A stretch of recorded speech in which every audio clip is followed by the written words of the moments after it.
BJP സംസ്ഥാന ഉപാധ്യക്ഷൻ advocate B Gopalakrishnan ഈ അവസരത്തിൽ നമുക്കൊപ്പം ചേരുകയാണ്. സ്വാഗതം അഡ്വക്കേറ്റ് ബി ഗോപാലകൃഷ്ണൻ. രാജ്യസഭയിൽ ഇന്ന് സദാനന്ദൻ മാസ്റ്റർ നടത്തിയ പ്രസംഗം, തനിക്ക് നഷ്ടപ്പെട്ട 2 കാലുകൾ, ആ കാലുകൾക്ക് പകരം താൻ ഇപ്പോൾ നടക്കുന്നത് കൃത്രിമ കാലുകളാണ് എന്ന് ആ രാജ്യസഭയെ സാക്ഷ്യപ്പെടുത്താൻ അദ്ദേഹം ആ 2 കാലുകൾ തൻ്റെ ഇരിപ്പിടത്തിൽ അദ്ദേഹം ഉയർത്തിവെച്ചു.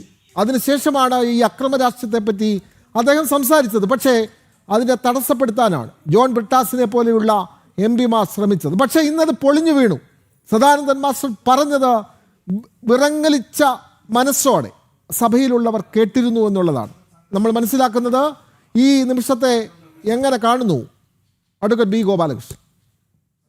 തീർച്ചയായിട്ടും ഇന്ത്യയുടെ മനസാക്ഷി വല്ലാതെ അസ്വസ്ഥമായിട്ടുള്ള ഒരു നിമിഷങ്ങളാണ് ഇന്ന് രാജ്യസഭയിൽ അരങ്ങേറിയിട്ടുള്ള ശ്രീ സദാനന്ദ മാസ്റ്ററുടെ പ്രസംഗത്തോടെ ഉണ്ടായത്.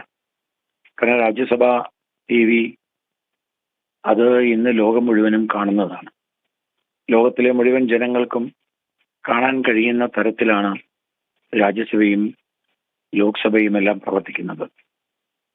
രാജ്യസഭയിൽ നോമിനേറ്റഡായി രാജ്യസഭയിലെ അംഗമായി എത്തിയിട്ടുള്ള ശ്രീ സദാനന്ദ മാസ്റ്റർ, അദ്ദേഹത്തിന്റെ കാലുകൾ എങ്ങനെ നഷ്ടപ്പെട്ടു എന്നത് വാസ്തവത്തിൽ ഇന്ത്യ അറിയേണ്ടതാണ്, ലോകം അറിയേണ്ടതാണ്.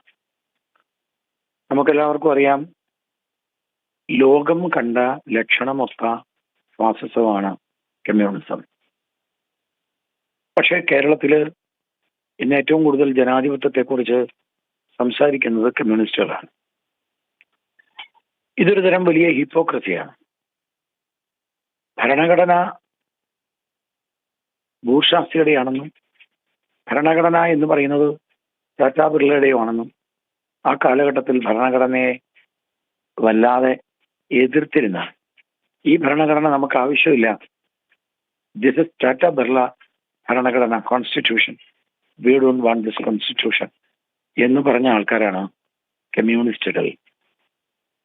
സമയം കിട്ടിക്കഴിഞ്ഞാൽ അവർ സായുധ വിപ്ലവത്തിന് കോപ്പുകൂട്ടാൻ റഷ്യയിൽ നടന്നതുപോലെ ഏത് സമയത്തും പാർലമെന്റിനുള്ളിലേക്ക് കടക്കുവാനുള്ള ബോധപൂർവമായിട്ടുള്ള ഒരു അടവ് നയത്തിന്റെ ഭാഗമായിട്ടാണ് ഇന്ത്യയിൽ അവർ ജനാധിപത്യത്തിലൂടെ അധികാരത്തിൽ വരാൻ ഇത്തരത്തിലുള്ള മാർഗം സ്വീകരിച്ചത്. പക്ഷെ സമീപകാലത്ത് അത്ഭുതമെന്ന് പറയട്ടെ, മുമ്പ് പറഞ്ഞതൊന്നും അൽഷിമേഴ്സ് ബാധിച്ചുവോ കമ്മ്യൂണിസ്റ്റുകൾക്കെന്ന് സംശയമുണ്ട്. ആർക്കും അറിയില്ല. അഥവാ ഇവരൊന്നും ഇങ്ങനെയൊന്നും ഞങ്ങൾ പറഞ്ഞിട്ടില്ല എന്ന് പറഞ്ഞ് നാട്ടിലെ ജനങ്ങളെ പറ്റിക്കാനുള്ള ശ്രമം നടത്തുകയാണ്. അവർ ജനാധിപത്യവാദികളായി, അവർ സമാധാന കാംക്ഷികളായി, അവർ സമാധാനത്തിനു വേണ്ടി നിൽക്കുന്ന ആളുകളായി, അവർ ദേശീയവാദികളായിട്ടൊക്കെയാണ് ഇപ്പോ പ്രവർത്തിച്ചു കൊണ്ടിരിക്കുന്നത്, പറഞ്ഞുകൊണ്ടിരിക്കുന്നത്. ഇന്ത്യയെ 2ആയി വിഭജിക്കണമെന്ന് കോൺഗ്രസ്സുകാർ വാദിച്ചപ്പോൾ നെഹ്റു അടക്കമുള്ള കോൺഗ്രസ്സുകാർ ഗാന്ധിജിയുടെ ചിന്തയ്ക്ക് വിപരീതമായി ഇന്ത്യയെ 2ആക്കി വിഭജിച്ചാലും വിരോധമില്ല എന്ന് പറഞ്ഞ കോൺഗ്രസ്സുകാരുടെ മുമ്പിൽ, മൗണ്ട് ബാറ്റന്റെ മുമ്പിൽ ഇന്ത്യയെ 16ആയി വിഭജിക്കണമെന്ന് ആവശ്യപ്പെട്ടവരാണ് കമ്മ്യൂണിസ്റ്റുകൾ.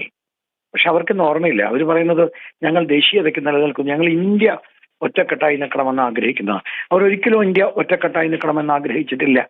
അത് തന്നെയാണ് സദാനന്ദ മാസ്റ്ററുടെ ഇന്നത്തെ 2 കാലുകൾ ഉയർത്തി കസേരയിൽ ഇരിപ്പിടത്തിൽ വെച്ചുകൊണ്ട് കാലില്ലാതെയാണ് ഞാൻ നിങ്ങളുടെ MP ആയി നിൽക്കുന്നത്.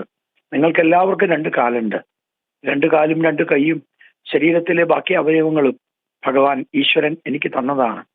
ആ എൻ്റെ കാലുകൾ ഫാസിസത്തിന്റെ പേരിൽ, ഏതെങ്കിലും രാഷ്ട്രീയത്തിന്റെ പേരിൽ ഉറങ്ങിക്കിടന്നിരുന്ന എന്നെ വിളിച്ചുണർത്തി എൻ്റെ 2 കാലുകളും വെട്ടിക്കളഞ്ഞു 2 കാലില്ലാത്ത മനുഷ്യനായി, വികലാംഗനായി, 2 കാല് നഷ്ടപ്പെട്ട, 2 കാലിന്റെ സ്വാതന്ത്ര്യം എടുത്തു കളഞ്ഞ, എന്റെ സഞ്ചാര സ്വാതന്ത്ര്യത്തെ തടസ്സപ്പെടുത്തിയ, എന്റെ ജീവിതത്തെ ഉന്മൂലനം ചെയ്യാനായിട്ടെത്തിയ ഈ കമ്മ്യൂണിസ്റ്റ് കാട്ടാളത്തെ, കമ്മ്യൂണിസ്റ്റ് ഫാസിസത്തെ, കമ്മ്യൂണിസ്റ്റ് എതിരാളികളെ ഇല്ലാതാക്കുന്ന കമ്മ്യൂണിസ്റ്റ് മാടമ്പിത്തരത്തെ തുറന്നു കാട്ടാൻ, ലോകസമക്ഷം തുറന്നു കാട്ടാൻ സദാനന്ദൻ മാസ്റ്റർക്ക് കഴിഞ്ഞു എന്നുള്ളത് വലിയ വലിയ ഒരു കാര്യം തന്നെയാണ്.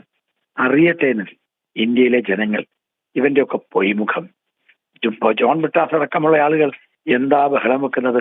ജനാധിപത്യത്തിന്റെ പേര് പറഞ്ഞ് ജനാധിപത്യത്തിന്റെ സ്ഥാപനങ്ങളെ, ഇൻസ്റ്റിറ്റ്യൂഷനുകളെ നരേന്ദ്രമോദി സർക്കാർ വന്നിട്ട് ഇല്ലാതാക്കി എന്ന് പറയുമ്പോൾ ജനാധിപത്യത്തിന്റെ ഇൻസ്റ്റിറ്റ്യൂഷൻ അല്ല, ജനാധിപത്യം കൊണ്ടുവരാൻ ശ്രമിക്കുന്ന വ്യക്തികളെ, നാട്ടിലെ ജനങ്ങളെ ഇല്ലാതാക്കാൻ ശ്രമിക്കുന്നവർ, ഉന്മൂലനം ചെയ്യാൻ ശ്രമിക്കുന്നവർ, ഉന്മൂലന സിദ്ധാന്തവുമായി നടക്കുന്നവരാണ് കമ്മ്യൂണിസ്റ്റുകൾ എന്ന് ലോകസമക്ഷം ഇന്ന് തുറന്നു കാട്ടപ്പെട്ടിരിക്കുകയാണ്. നമുക്കെല്ലാവർക്കും അറിയാം ലക്ഷണമൊത്ത ഫാസിസം.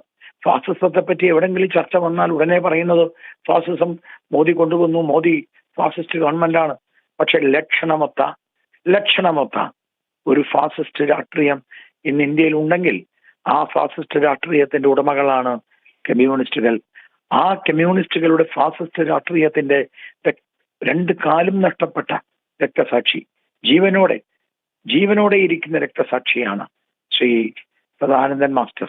ആ സദാനന്ദൻ മാഷെ ലോക്സഭയിലേക്ക് നോമിനേറ്റ് ചെയ്ത മോദി ഗവൺമെന്റിന് ലോകം മുഴുവനുള്ള ജനങ്ങളുടെ മുമ്പാകെ ഫാസിസത്തിന്റെ ആ കറുത്ത മുഖം, ആ മാർക്സിസ്റ്റ് പാർട്ടിയുടെ കറുത്ത മുഖം, മാർക്സിസ്റ്റ് പാർട്ടിയുടെ മാടമ്പിത്തരം, മാർക്സിസ്റ്റ് പാർട്ടിയുടെ കാട്ടാളത്തം, മാർക്സിസ്റ്റ് പാർട്ടിയുടെ ആയുധം കൊണ്ടുള്ള ഈ കാട്ടാളിത്തം തുറന്നു കാട്ടാൻ ഇന്ന് സദാനന്ദ മാസ്റ്റർക്ക് കഴിഞ്ഞു.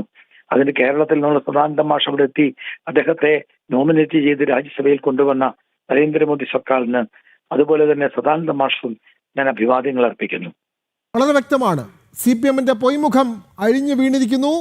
പ്രത്യേകിച്ചും ലക്ഷണമൊത്ത ഫാസിസ്റ്റ് സംഘടനയാണ് CPM എന്ന ഈ സംഭവത്തിലൂടെ കൂടുതൽ വ്യക്തമാകുന്നുവെന്നാണ് BJP സംസ്ഥാന ഉപാധ്യക്ഷൻ അഡ്വക്കേറ്റ് B. ഗോപാലകൃഷ്ണൻ ഈ അവസരത്തിൽ നമ്മളോട് പ്രതികരിച്ചത്. വളരെയധികം നന്ദി ഗോപാലകൃഷ്ണൻ.